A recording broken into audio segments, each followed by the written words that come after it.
Aakyat kami doon sa bundok na yun. Ayun yung bundok na yun. Aakyatin namin yun, guys. Ayan.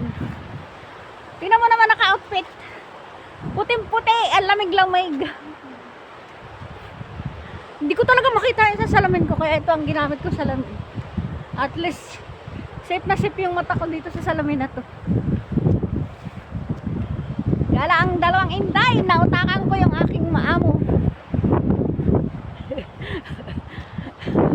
Nautakan ko guys yung amo ko. Sabi ko magbantay ka ng alaga natin. Ang alaga ko kasi kami ay gagala ni Ebalin. Mag-hiking kami. Ganda ni Ebalin, no? Tingnan nyo na guys, naka-white. Naka-face mask.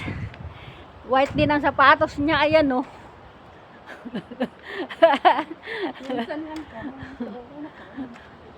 Alam nyo guys, hindi kami nagdi-day off. Wala kaming day off.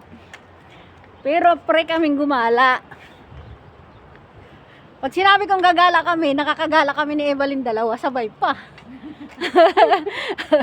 O di ba? Saan ka pa?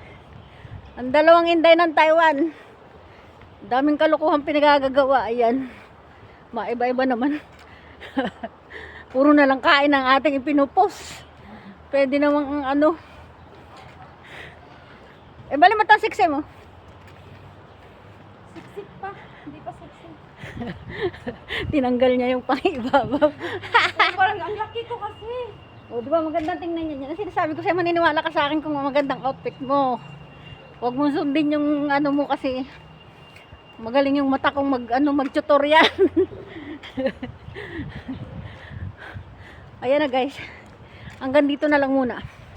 Dahil malayo pa ang lalakarin namin. Naakyat kami dun sa kabundok-bundukan na yun. Ayun. Malayo yun. Kaya dito pa lang kami sa baba.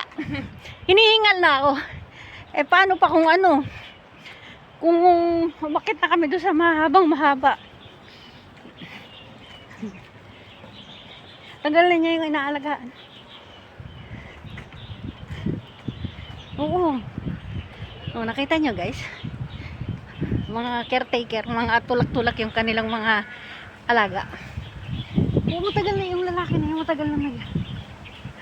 Parang tayo kanis yun ah. Oo.